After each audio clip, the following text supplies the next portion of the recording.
Je me présente. Je m'appelle Stroution, le dentiste. Et c'est avec moi que commence cette histoire à la con.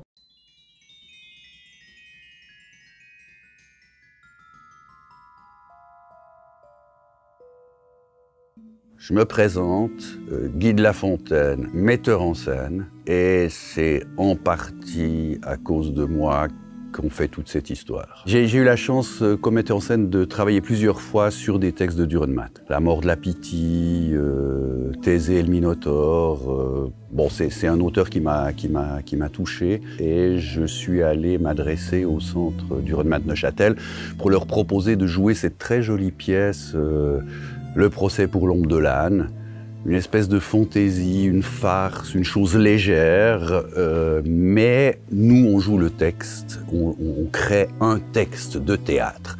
En fait, au départ, c'est pas une pièce de théâtre, au départ c'est une pièce radiophonique. Du théâtre radiophonique comme on faisait à l'époque dans les années 50-60. C'est quelque chose qui rend cette écriture beaucoup plus contemporaine. Il peut mettre une grande quantité de personnages, il peut mettre des lieux, et ça c'est le théâtre radiophonique, ça offre une grande liberté.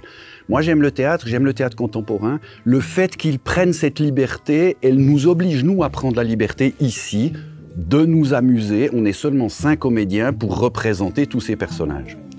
Et ça, il y a une jouerie presque enfantine, c'est la farce pour moi.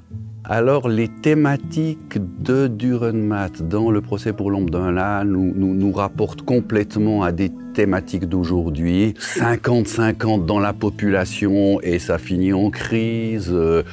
Tout brûle à la fin et malheureusement, dans la pièce, c'est la ville qui brûle, mais ici, c'est le monde. Hein.